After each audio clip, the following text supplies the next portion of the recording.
Hello दोस्तों, सोचिए जरा, पूरी दुनिया की सबसे अमीर और ताकतवर लोकतंत्रों की बैठक चल रही हो, G7 समिट, और वहां भारत का झंडा लहरा रहा हो, और वो भी तब जब भारत इस समिट का हिस्सा है ही नहीं। लेकिन फिर भी भारत को बुलाया जा रहा है, और बुला कौन रहा है? कनाडा का नया प्रधानमंत्री मार्क कार्नी। हाँ, वही कनाडा जिसके साथ अभी कुछ महीने पहले भारत के रिश्ते इतने तल्ख हो गए थे कि एक दूसरे के डिप्लोमेट तक निकाल दिए गए थे। अब वही कनाडा प्रधानमंत्री मोदी को फोन करके G7 में इनवाइट कर रहा है। आगे सब डिटेल में बताऊंगा, लेकिन उससे पहले एक छोटा सा काम कर दो। अगर आप ऐसे वीडियो और रिसर्च चाहते हो जो भारत के वर्ल्ड लेवल की इमेज को समझाए, तो चैनल को सब्सक्राइब जरूर कर लो। चलो अब शुरू करते हैं। G7 यानी ग्रुप ऑफ 7 दुनिया की 7 सबसे बड़ी एडवांस्ड इकोनॉमीज का group. USA, UK, France, Germany, Japan, Italy और कनाडा, ये 7 देश मिलकर दुनिया की 40% से ज्यादा GDP कंट्रोल करते हैं। अब सोचिए, भारत जो 2025 में दुनिया की तीसरी सबसे बड़ी अर्थव्यवस्था बन रहा है, वो इसमें मेंबर नहीं है। क्यों? क्योंकि G7 की बुनियाद 1975 में पड़ी थी, जब भारत उतनी बड़ी आर्थिक शक्ति नहीं था।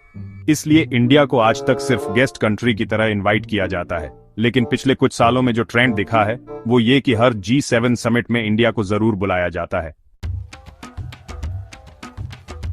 मोदी सरकार के दौरान तो हर साल भारत की मौजूदगी G7 में दिखती है, और इस बार भी वही हुआ। अब असली बात यह है कि मोदी जी को इनवाइट कौन कर रहा है? कनाडा का नया PM मार्क कार्नी, जिन्होंने जस्टिन ट्रूडो की जगह ली है। अब ट्रूडो को तो हम जानते हैं, खालिस्तान मुद्दे पर भारत के खिलाफ कितनी बार उल्टे सीधे बयान दिए। उनके राज में भारत कनाडा रिश्ते बहुत बिगड़ गए थे। लेकिन मार्क कार्नी अलग सोच रखते हैं। वो खुद एक बैंकर रहे हैं, बैंक ऑफ कनाडा और बैंक ऑफ इंग्लैंड के गवर्नर भी रह चुके हैं। मतलब वो इकोनॉमिक स्टेबिलिटी और इंटरनेशनल डिप्लोमेसी को अच्छे से समझते हैं। इसीलिए जब उन्होंने G7 का इनविटेशन दिया, तो उसमें भारत को टॉप प्रायोरिटी दी गई। उन्होंने पर्सनली कॉल करके प्रधानमंत्री मोदी को इनवाइट किया, और ये सिर्फ फॉर्मेलिटी नहीं थी, ये एक पॉलिटिकल सिग्नल है कि अब कनाडा भारत को लेकर अपनी नीति बदल रहा है। अब ये चीजें तभी समझ आती हैं जब हम खबरों के पीछे की कहानी देखें।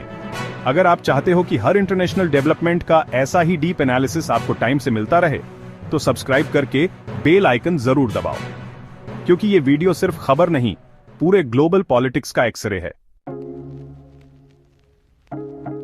अब सवाल यह है कि भारत G7 में जाकर करेगा क्या? तो देखो, भारत को इस बार 3 खास टॉपिक्स पर बोलने का मौका मिलेगा। पहली बात, ग्लोबल साउथ की आवाज। दूसरी, क्लाइमेट चेंज फाइनेंसिंग। और तीसरी, टेक्नोलॉजी और AI में फेयर एक्सेस। भारत इस समय दुनिया की सबसे तेजी से बढ़ती इकोनॉमी है, और ग्लोबल साउथ यानी एशिया, अफ्रीका, लैटिन अमेरिका जैसे देशों की लीडरशिप भी उसी के पास है।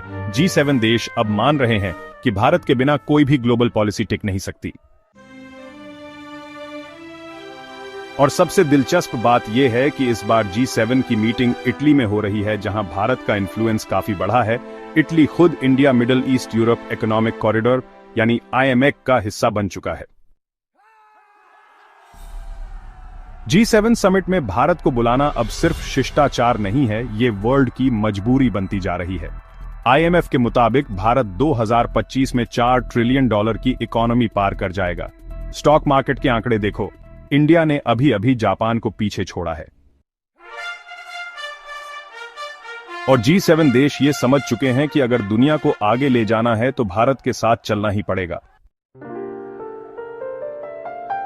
अब ये चीज G20 में भी दिखी थी, जब भारत ने अफ्रीकन यूनियन को G20 में शामिल करवाया, और अब G7 में भी भारत को सेंटर स्टेज दिया जा रहा है।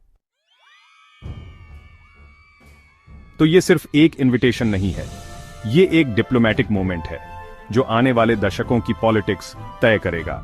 अगर आप सोचते हो कि भारत अब सिर्फ देखने वाला देश नहीं, बल्कि दिशा देने वाला देश बन गया है।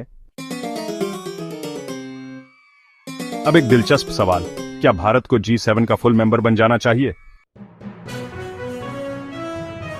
देखो, इसकी बहस चल रही है।